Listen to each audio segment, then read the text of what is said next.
Hey, you awesome folks! Thanks for taking this journey of discovery with your guide, Keith Haney. You're listening to the Becoming Bridge Builders podcast, your favorite podcast for everything from racial reconciliation to education innovation, justice reform, and leading change in the 21st century. This podcast is for people who love to be challenged with difficult topics, but want practical solutions to solve these challenging issues. Becoming Bridge Builders makes change possible.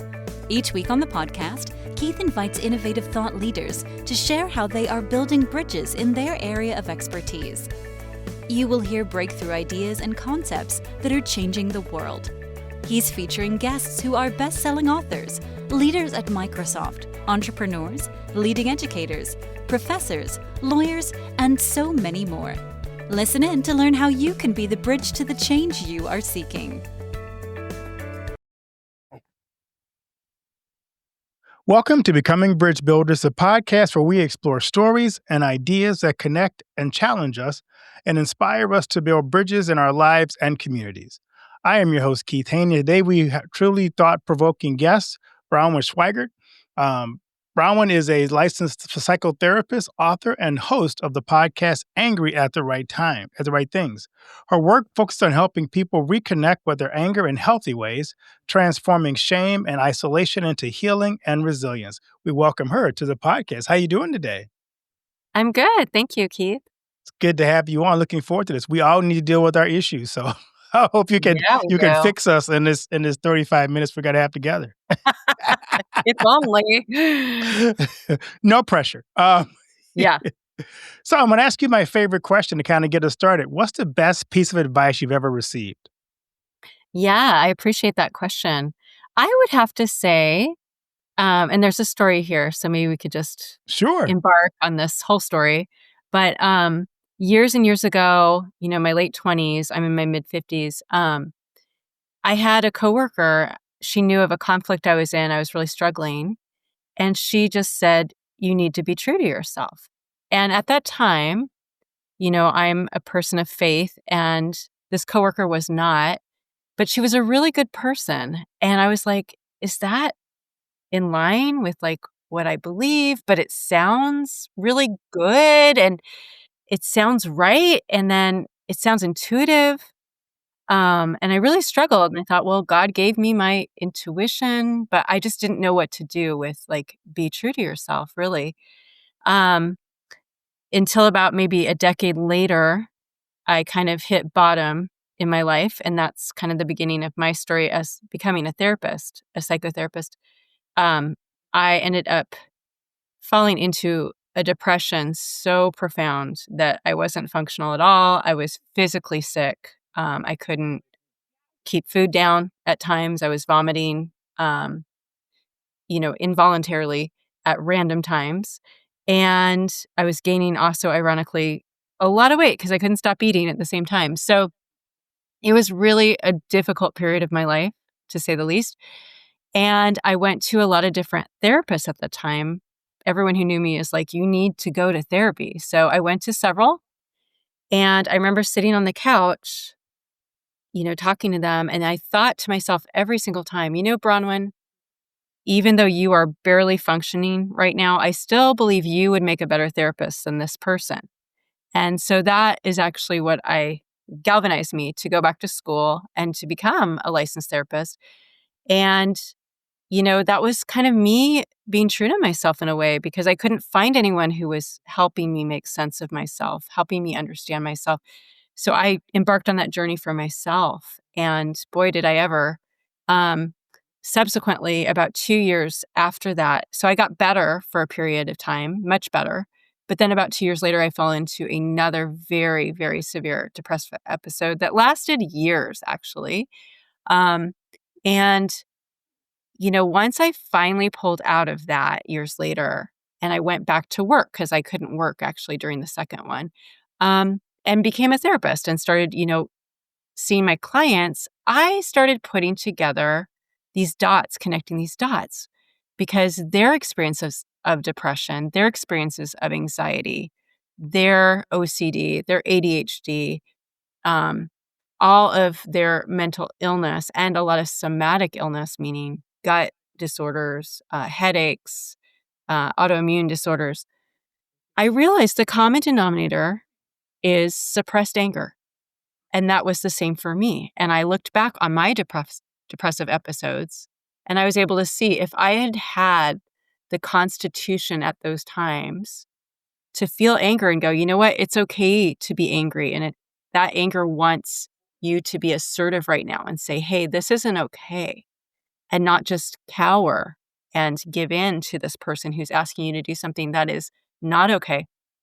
I wouldn't have had those depressive episodes. And so that was kind of, the beginning of my, learning trajectory. And that is why now I'm an anger expert and I have my podcast, is I want people to see that as we learn to connect with our anger, we learn to see it not as something that is dangerous, but as something that our body is saying, you know what, something's off. It's kind of like the warning light on our car, on our dashboard, saying, hey, check under the engine. Something is off and it needs to be attended to. And that's how anger works. It's not something to be afraid of or to be ashamed of, but to move towards and say, what is this anger I feel in my body, in my chest right now? What does it need? Does it need to hold someone accountable? Does it need a boundary?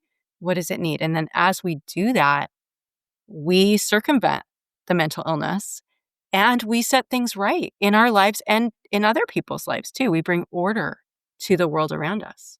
Oh, that's very helpful to give that backstory to that. I love that. Thank you. So you describe yourself as an evocative therapist, someone who doesn't fix people's messes, but really helps them to express their feelings. You kind of talked about that a little bit. Like the feelings people are most ashamed of, hatred, anger, rage. Why do you believe those feelings are so critical to healing? You kind of touched on it a little bit, but let's dig a little deeper into that. Yeah, they are very necessary to feel. So again, we tend to really have all kinds of judgments about anger, but really about the word hate. A lot of people even say the H word. I can't say it. But you know what? I believe hate and anger are both God-given emotions. And here's the definition of emotion. Emotions are there to elicit motion, as in move us towards action. So hate is the same, it's one and the same emotion as disgust. So when we, let's say we're walking with our young child down the road and we see roadkill, you don't have to tell that young child to stay away because they will say, ew, roadkill. And that makes them naturally inclined to not go pick up that roadkill, right? And that's what disgust/hatred does for us. It says, stay away.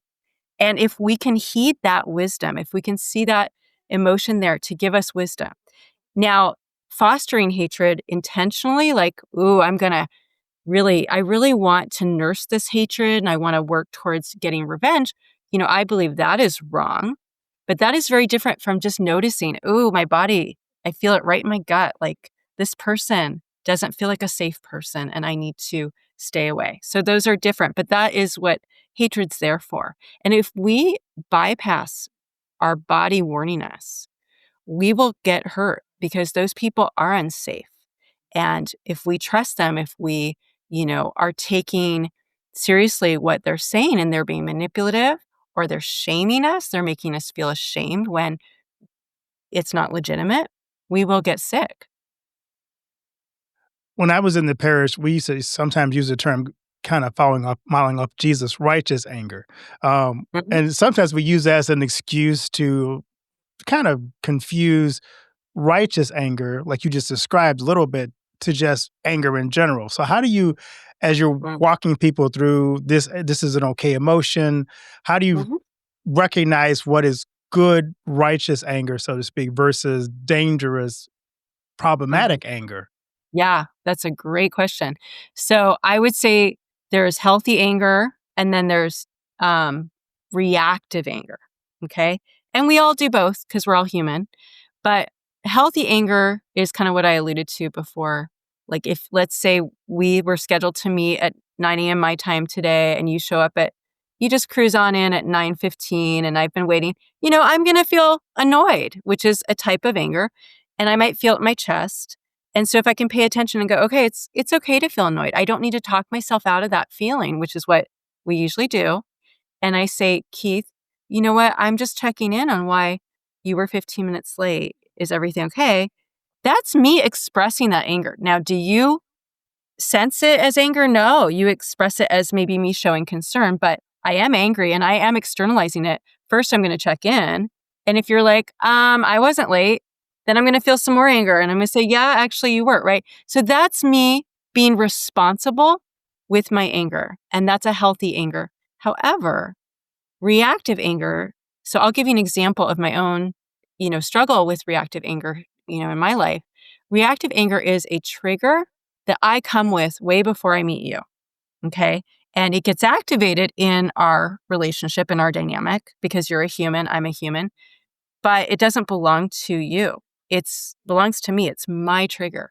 And our triggers only belong to us. And we are only responsible for our trigger. So my trigger historically has been people who look away while I'm talking to them.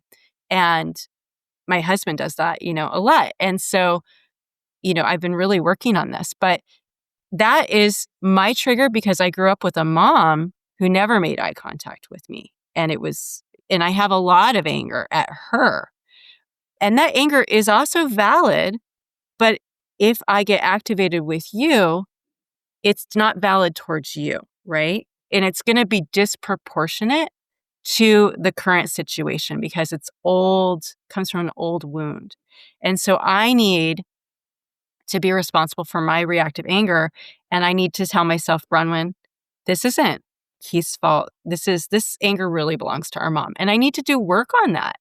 I need to work on my own anger to really direct it towards the true source. And, we can get into how to do that because that is what so much therapy is how to deal with our anger of our parents. So we can get into that, but that is my trigger and I need to be responsible for that. And I need to have the awareness of that's not my anger at you, Keith. And I can't allow that to be outletted on you. So let's dig into that. I'm kind of curious about that. Let's dig into the anger from our parents because I'm sure all of us, as a parent, no Yep. matter how perfect I think I am, I'm sure that I have done things to anger my children. So let's kind of Yeah. explore that more. Yeah, I'm a parent too. And boy, yeah. So, I see parenting as, the toughest job you'll ever love, to quote, I think they used to say that about the Peace Corps.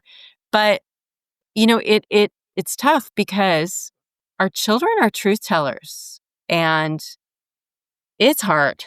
It is hard to hear some things that no one else, kind of like, being married. No one else is going to tell you this. Well, if you thought you heard it all, once you have a kid, oh no, there's even more, right?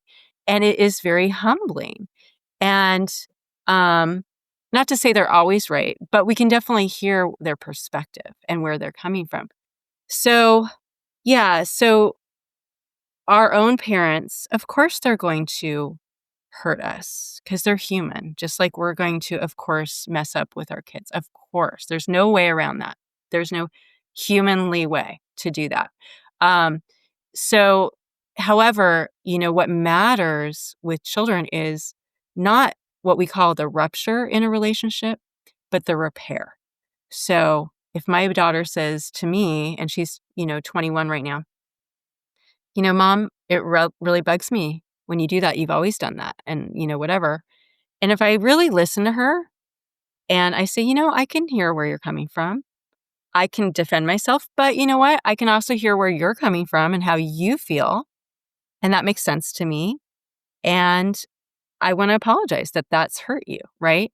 So that's the repair. And that teaches a kid this is a safe relationship because it teaches kids at all ages that healthy relationships are one where you apologize, where you make mistakes, where you can be human. And that creates this freedom. Oh, I can be human and I can mess up. And what I do when I mess up is I listen and maybe I apologize if, I feel like, it's needed, which is, often. So that's a safe parenting relationship. But most of us have parents who don't do that, who aren't safe people to confront Or So if we do you mean confront when our them, parents say rub dirt on it and get over it, that's probably not helpful? what's that? Say that again? When they say rub dirt on it and get over it, that's probably not the most helpful response. Yeah, exactly. So if we have a parent who's not a safe person, who's going to listen and say, Bronwyn, you're right that I really messed up when you were a teenager and I'm really sorry. If we don't have that, then we're holding that anger in our body. Whether we want to acknowledge it with our brain, this is where our adult self lives, but our inner child lives in our body. And we need, for our own mental health, to integrate our brain with our body. Because if there's a disconnect between the two, it's only going to hurt us. So if I can just know, yeah, of course, when a parent messes up and they don't take accountability, they don't do better, they don't change, I'm going to have a lot of anger still in my body. And I need to be responsible for that anger. So what if I have a parent who won't listen to me, who won't apologize? The good news is we don't have to have that repair with the parent for us to heal. And that is the good news. What we can do, what is very therapeutic, is we can write a fantasy letter and we can express everything we feel in fantasy, raw and uncensored, to that parent. And we could externalize those feelings out of our body because now that anger isn't trapped within us, making us sick, but it's in words. And once we put it in words, whether it's through speaking the words or writing the words, it is now externalized and not making me depressed or making me anxious. We can also share that letter with someone we trust and they can validate it and go, Bronwyn, that makes a lot of sense that you feel very hurt about him doing that and not apologizing. So that's how we get well. We don't have to have the perfect repair with the parent. I want to talk a little bit about mental illness and breaking free from that because I think you do a lot of work with that. And you've helped people overcome depression and anxiety and even psychosis by connecting them to that anger. And people would say that's probably a bold claim that you can get to fix all those different mental issues by doing that. What do you think the work that you do, how is it different from traditional therapy? You talked about your frustration of going to a therapist and feeling like you could have done this better. How is your method different than maybe the people you worked with before? Yeah. So I find a lot of therapists are very invalidating of our anger. They don't realize that really the goal is to remove it from our body. And we do that by moving towards it and admitting it and speaking it out and putting it into words and expressing it. That is what heals. And a lot of therapists will say, well, look at his side of things. You know, it could have been worse. Focus on the positive. And that actually is really invalidating. And that actually makes it worse because now that anger is still stuck inside of me. So, or they'll say, let's do some deep breathing, let's meditate, and then that anger is still stuck inside of me. So if we see anger as problematic, anger is there to speak truth. It's saying something was off or is off, and this anger needs to be moved in a healthy way. And if we don't realize that, if we don't have that paradigm, those people are going to stay in unhealthy relationships. They're not going to have the boundaries or the assertiveness that they need, or they're going to feel invalidated and they're going to still feel depressed because the anger's still stagnant inside of us. I love that. That kind of leads me up to the next part of what I want to talk about, and that's the idea of trauma. I love your phrase, shareable is bearable. And Yeah. you believe trauma is when you go through it alone. How do you Yes. reverse, especially in today's society, so many people are dealing with trauma, so many people are dealing with isolation. Yeah. How do you help people move and deal with the trauma by sharing, like you just talked a little bit about, sharing Yeah. that part of them that they're holding back? Yeah. So I really believe trauma comes from two things. So we don't have a hard and fast definition of trauma. What is traumatic to one person might not be traumatic to another. There's, all kinds of, variables. But I would say what all trauma has in common is anger that's still stagnant inside the body that has not been expressed out of the body, and shame. Shame is another feeling that comes from trauma. So if I have shame from something, so if I was sexually assaulted, I'm going to have a lot of shame, because my body was violated. Even if my brain says it wasn't my fault, I didn't do anything wrong, my body doesn't feel that. My body is disconnected with that and it feels violated. So let's talk about the shame piece. I need to now dislodge that shame from my body. And that is how I heal from trauma. Just like with the anger, I need to dislodge the anger by using words to express it. With the shame, I need to dislodge it. And I have found the best way to do that. And I do this on my podcast for my listeners because I want them to be able to just appropriate this and do it for themselves. And we can all do this for ourselves at home.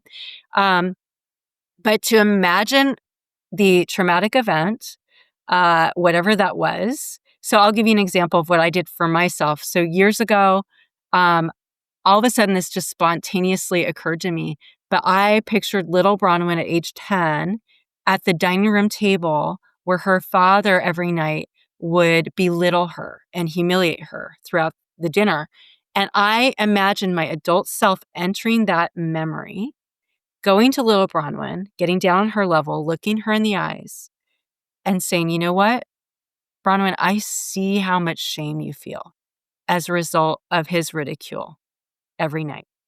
This makes complete sense to me why you would feel so defective when this is what's happening.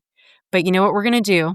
We're going to take all the shame that he's giving you right now, and we're going to put it in this cardboard box, and we're going to give it back to our dad. And we're going to say, here you go, Pops.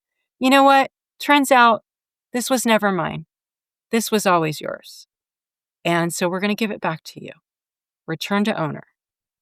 And so that is part of what I call an integration exercise, where we're integrating with that inner child, but it could have been myself from 2 weeks ago if I experienced something that was very triggering or traumatic for me, where we're just in our imagination putting that shame in the box and returning it to the person who shamed us. I've talked to a lot of therapists on my show about trauma, and they say that it doesn't matter the size of the trauma or the event, that your body all processes the same way. And so I find that interesting that not to minimize no matter what that trauma is, because we don't know how big it was, but the body takes it all the same no matter what it was. Yeah. And so we have to remember our body isn't logical. Our brain is, and we will talk ourselves out of things that are traumatic. And we'll say, oh, it wasn't that big of a deal.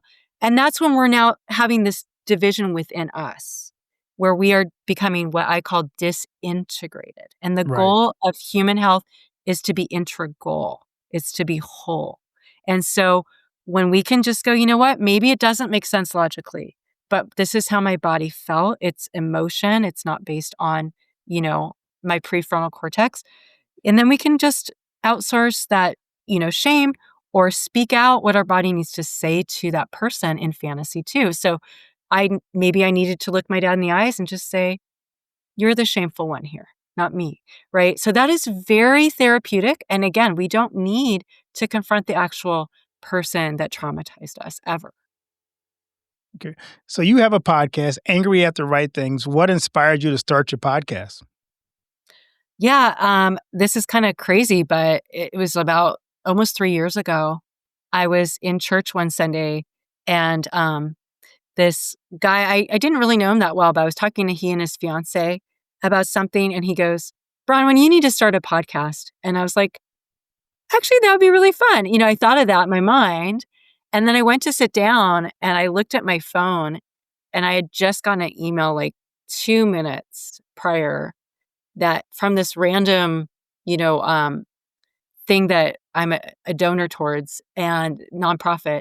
And it said, hey, we're looking for people who want to start podcasts, and we're going to train them. And if you, the money you give us will go to our nonprofit. And I was like, what are the odds? Like they've never asked that before, and they never asked us since. So I was like, maybe it is time for me to start a podcast. So honestly, I never thought I wanted to do anything like this, but I really want to get these principles out to more than just my clients. I want everyone I don't think we need to go to therapy necessarily. I want people to be able to heal on their own.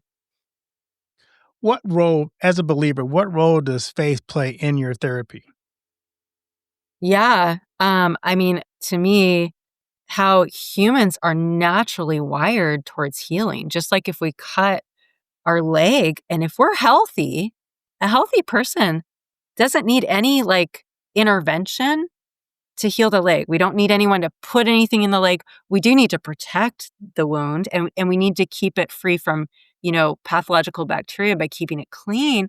But we can trust that the body just has this natural, I believe it's God given, mechanism that just wants to heal. And I believe humans naturally want to heal and be whole on their own. And we can support that really instead of doing all this intervention. A lot of therapists are like, we're going to do this intervention, this intervention, this intervention.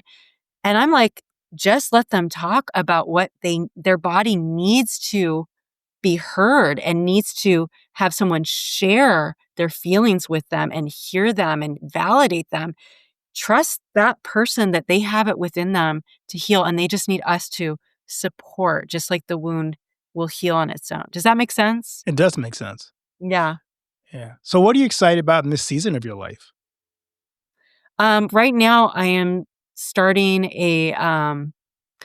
I'm starting to do trainings for other therapists. And so I have a website and I'm going to start putting together trainings where other therapists can get continuing education. So I really want to get these principles now to the public, but also really to other therapists. And hopefully that'll have like a trickle effect to get to more of the public. Is there a book on the horizon for you? Probably, yeah. That's great. So, I really enjoyed this conversation, but I want to ask you my other favorite question. What legacy do you want to be remembered for? Yeah, I saw that question. I will come back to what the first question was. The answer to the first question was to be true to ourselves. And again, I no longer believe that is a questionable or a selfish thing to say because I really believe that as human beings trust themselves, I believe our gut, our intuition is the image of God, part of us that we can come back to, that we can trust. And as we start to trust ourselves and do right by ourselves, we start to flourish. And I have 2 trees in my backyard that are about 100 feet tall. And a flourishing tree creates shade, it creates habitat for thousands of creatures. It even creates food, some of them for creatures and for humans. And so there's nothing selfish about that tree flourishing. It creates a better world for a lot of other organisms. So when we flourish as humans, we create a world that is more closer to Eden, how the world's supposed to be. And so that is legacy I want to pass on. That was told to me many years ago was we can trust ourselves. We can do right by ourselves. I love that. So, in season 6, we have a new thing for the guests, and that is a surprise question. Pick a number between 1 and 8 for your surprise question. 1 and 8. Wow. Okay. How about 8? All right. If you got stuck in an elevator and were forced to listen to only one song, what Oh. song would you pick? Whoa. That's a crazy question. Oh, man. Um, yeah, there's a song I really like by Mute Math. And what is the name of it? Now I have to remember that. Um, I'm probably gonna forget the name. But yeah, there's a band called Mute Math that I really, really love. And That's I cool. seem to never get sick of, so that would be the song. That's good. So, once again, where can people find you and connect with you on social media? Yeah, so I have a YouTube channel. It's Angry at the Right Things. My podcast is Angry at the Right Things. And then I'm on LinkedIn, Facebook, Instagram, all that. Well, Bronwyn, thank you so much for sharing your wisdom and challenging us to rethink how we relate to anger and trauma. For those who want to learn more, please check out her podcast and her website, and all the links will be in the show notes below, and her work as a therapist and speaker. To our listeners, if you enjoyed this conversation, please subscribe, share, and leave a review. Until next time, keep building bridges and embracing the feelings that make us human. Thanks so much, Bronwyn, for being a guest on the show. You are welcome. Thank you, Keith.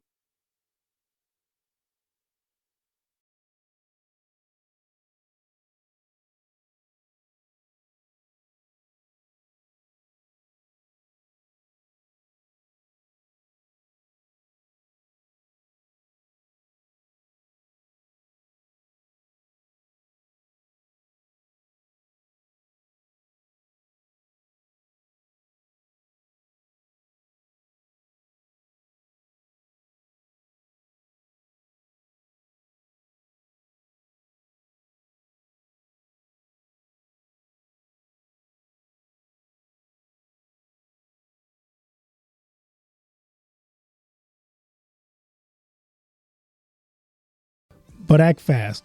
With only 40 spots remaining this month, claim your free revenue ceiling audit now at the link included in the show notes. Thanks for listening to Becoming Bridge Builder.